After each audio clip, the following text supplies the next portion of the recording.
I got some busted up extension cords that needs to be fixed. I'm gonna start with this one that's been squeezed in a door. You can clearly see the wires exposed here.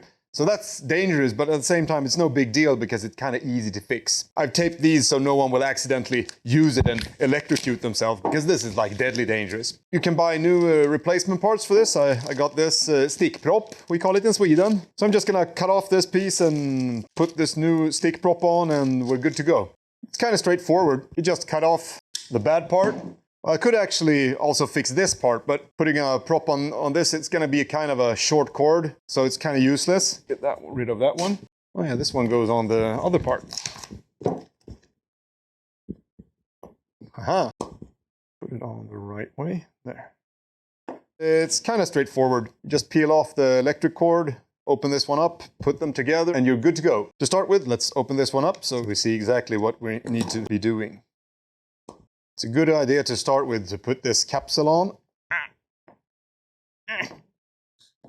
Put that one on there so we know everything is in the right spot. I think I'm gonna cut the plastic off there. It's a bit tricky with these extension wires because they're more rubbery than other electronic wires. You see I've cut it a little bit here, but it's not ripping open. And that's a good thing because that's the way you want a cord to act.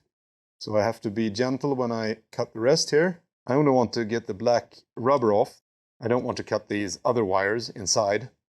Being very gentle.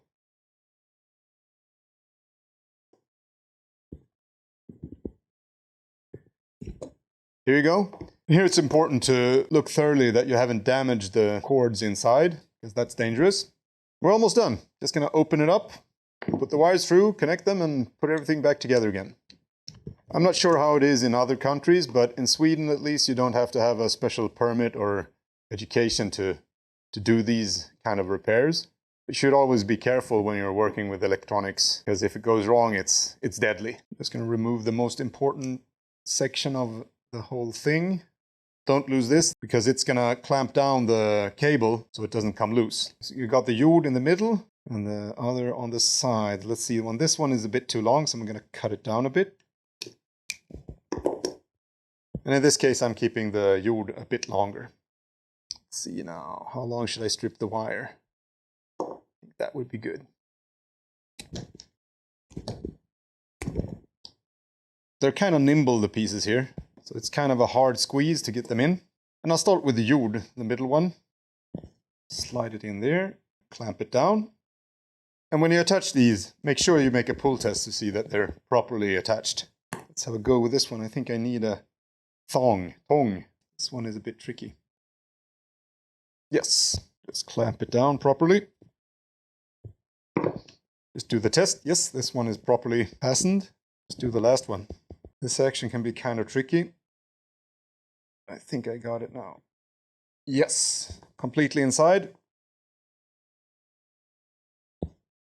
Everything is looking good. Now we're doing the most important part, and it's to secure the cable. I'm pushing the cord all the way in, so this clamp goes over the black wire. Before I tighten the screws, I'm going to push in the black cord so it goes in as far as possible. And next to getting the electronics in the right spot, this is the most important part. And if you didn't get the point with this, is that if someone is like yanking the cord, it's not supposed to come loose. Then you got exposed wires, and that's going to be like life-threatening dangerous. And when everything's attached, you just slide on the cap. Wait a minute. There's a screw here. Ah, okay, there's the hole. To put it in the right way.